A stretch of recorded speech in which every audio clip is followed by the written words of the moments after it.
पत्रकार परिषदेसाठी आलेल्या सर्व पत्रकार बांधवांचे मी स्वागत करतो, आभार मानतो।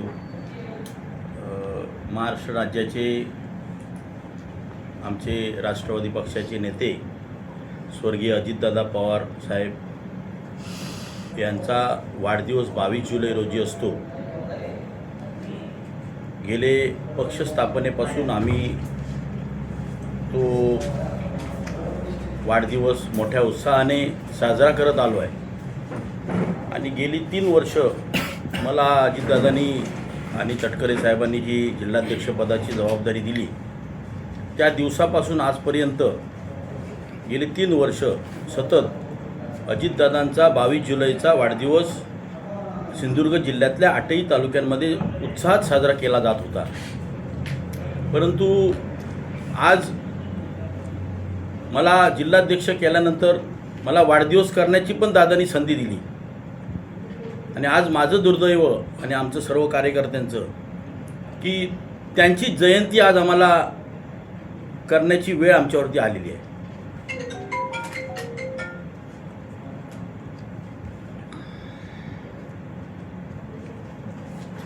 थोडंसं वाईटही वाटतं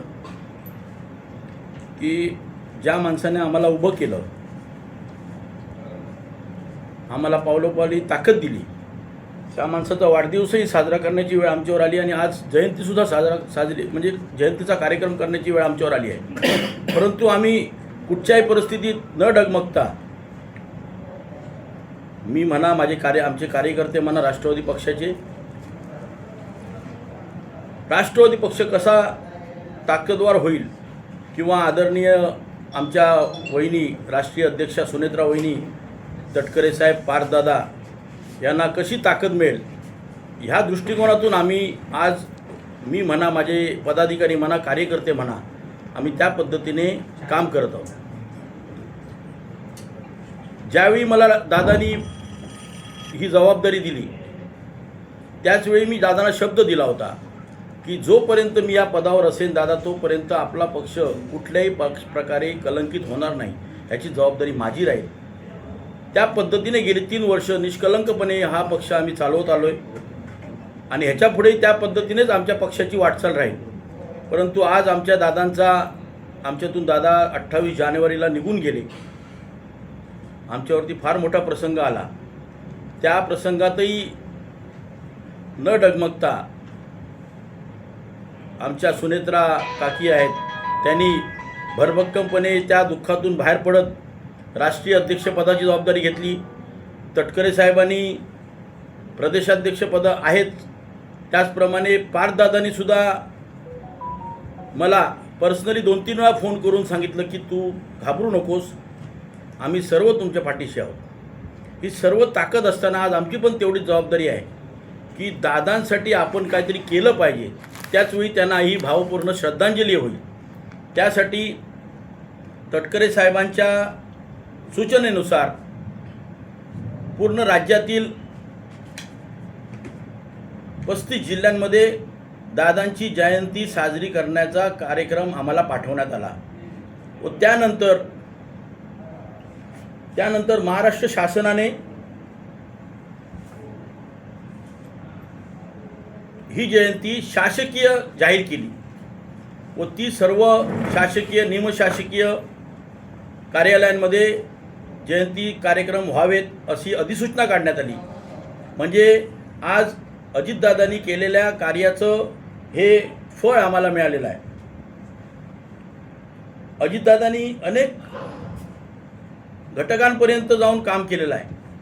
फुले शाहू आंबेडकरची विचारसरणी दादांनी पूर्ण राज्यात आपली ताकद ठेवलेली आहे। त्या हिशोबाने तटकरे साहेबांच्या सूचनेप्रमाणे 22 जुलै ते 28 जुलै हा जनसेवा सप्ताह म्हणून आपण राष्ट्रवादी पक्षातर्फे साजरा करणार आहोत। त्यासाठी आरोग्यविषयक कार्यक्रम, त्यात आरोग्य तपासणी असेल, त्यात रक्तदान शिबिर असेल, महिलांसाठी मार्गदर्शन शिबिर असेल, कॅन्सरच्या बाबतीत आरोग्य तपासणी शिबिर असेल, त्याचप्रमाणे पर्यावरणाच्या दृष्टिकोनातून दादांची एक कायम ओढ होती, तीसुद्धा वृक्षारोपण. म्हणजे बारामतीसारख्या ठिकाणी त्यांनी हरित पट्टा निर्माण केला आहे. त्या हिशोबातून मी तर गेली 30 वर्ष माझ्या पद्धतीने पक्षस्थापनेपासून दादांच्या वाढदिवसाला जे का असेल ते कार्यक्रम घेत आलो.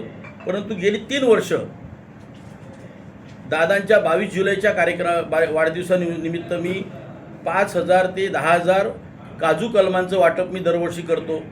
हे तुम्हा पत्रकार बांधवांना सगळ्यांना ज्ञात आहे. त्याच पद्धतीने ह्या जिल्ह्यात 10,000 काजू कलमांचं वाटप आपण राष्ट्रवादी पक्षातर्फे करणार आहोत. 8ही तालुक्यांमध्ये आरोग्य तपासणी शिबिर, रक्तदान शिबिर ह्यासारखे कार्यक्रम आपण घेणार आहोत. त्याचबरोबर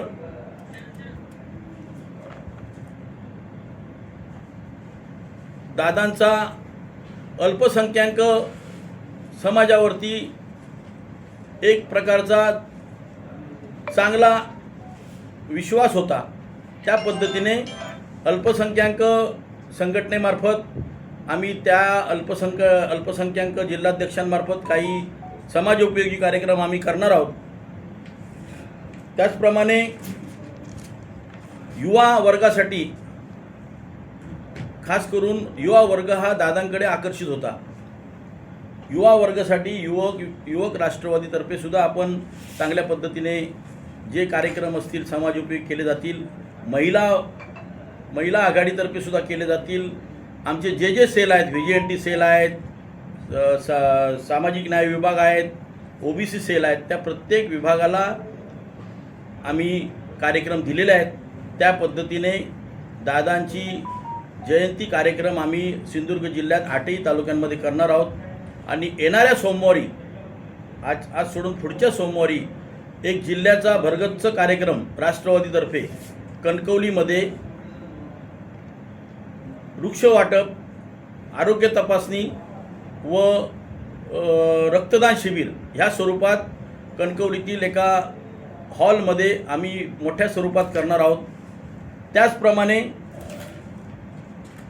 आमचे राष्ट्रवादी पक्षाचे संपर्क मंत्री, वैद्यकीय शिक्षण मंत्री माननीय हसन मुश्रीफ साहेब व आमच्या जिल्ह्याचे राष्ट्रवादीचे संपर्क मंत्री यांनी महाराष्ट्र राज्यातील जी मेडिकल कॉलेज आहेत, शासकीय मेडिकल कॉलेज, तिथे 8ही दिवस 22 तारीख ते 28 जुलैपर्यंत त्या कॉलेजच्या डीनना पत्र काढून, शासकीय पत्र काढून कार्यक्रमांचं नियोजन केलेलं आहे.